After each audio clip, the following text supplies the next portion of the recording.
So in the last Bible study, we looked at John chapter 1 to verse 12. But now we're going to be looking at verse 13 and beyond. So I have my Bible next to me here. I have my Bible with me here. So I would suggest and advise that you have the Bible next to you while we go ahead and do this Bible study. John chapter 6 verse 12. John chapter 6 verse 13, sorry. So they gathered them and filled 12 baskets with the pieces of the 5 barley loaves left by those who had eaten. 14. And after the people saw the sign Jesus Christ performed, they began to say, "Surely this is the prophet who is to come into the world." 15. Jesus, knowing that they intended to come and make him king by force, withdrew again to a mountain by himself. I want to point out something here to us. When Jesus Christ went to Samaria, Samaritans are Gentiles, like we all know as we study the scriptures in the book of John. That we talked about that in the earlier chapters of the book of John. I think in John chapter 4 or John chapter 3 or something like that. Now, the Samaritans recognized Jesus for who he was. It is right that we recognize the presence of God in our life for who he is and the right path and the right way.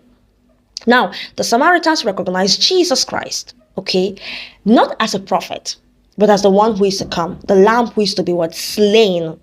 They recognize him as the Son of God. They recognize him as the Messiah. Well, what did the Jews recognize Jesus with? Here it says that the people began to say that surely this is the prophet who is to come.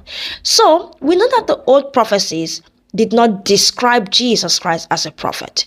Instead, the old prophecies in the book of Isaiah, Zechariah, Zephaniah, Micah, and even in the book of the 5 books of Moses, God described Jesus Christ, and people describe Jesus Christ as a Messiah, not as a prophet. So where did the Israelites get this idea that Jesus Christ is a prophet? Well, my own understanding is that they might have been thinking that he's Elijah who is to come. That's what some of them said, that are you Elijah who is to come? So that shows you that not that Elijah is coming again, but I'm just saying as an analogy, as an example, to tell you that they did not know, the Jews themselves, even afterward reading the Torah, even afterward studying the prophecies of God, they did not know that Jesus Christ was the Messiah.